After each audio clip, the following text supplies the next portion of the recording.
Творческая интеллигенция, интересная беседа, традиционная для книжных презентаций обстановка. Повод у такого оживленного собрания весомый. Лида Евкурова презентует свою третью книгу. Поздравить и поддержать писательницу приехали коллеги по перу, друзья, родственники, филологи, а также студенты местного СУЗа. «Храбрый петух» – несколько десятков сказок и стихотворений в одной книге. Плод труда автора, которая бережно подходила к написанию каждого произведения. Ведь эти истории учат детей доброте, терпению и заботе об окружающем мире.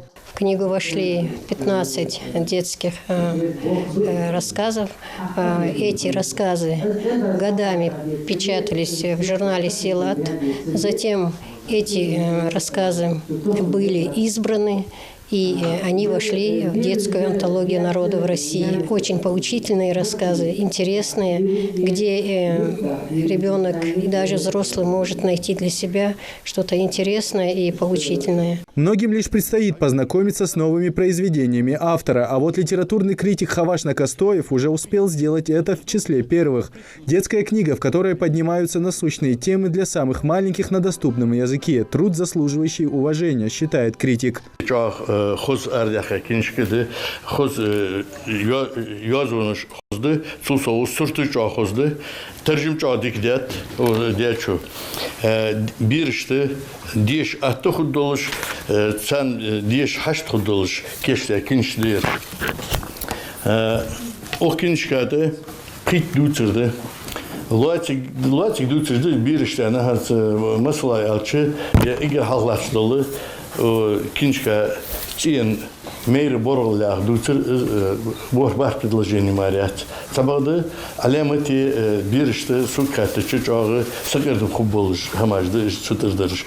Яркий и самобытный автор. Любовь к литературе у Лиды зародилась еще в детстве. Начинала с небольших рассказов. Каждое произведение в сборнике несет в себе поучительные моменты. Автор воспитывает в детях такие чувства, как доброта и сострадание слабым и беззащитным. Книга рассчитана для детей дошкольного возраста и учащихся начальных классов. Каждое произведение позволяет маленькому читателю научиться понимать, что такое хорошо, а что такое плохо. Детские книги, потому что они именно несут добро.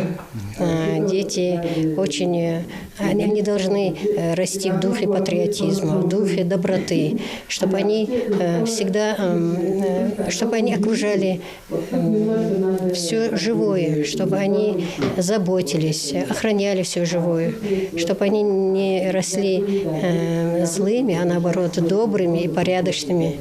Хоть книга для детей, интересуется творчеством писательницы представителей всех возрастных категорий. Большинство студентов сегодня будущие преподаватели и филологи. Ребята знакомы со многими произведениями ингушских писателей. Теперь в этом списке и Лида Евкурова.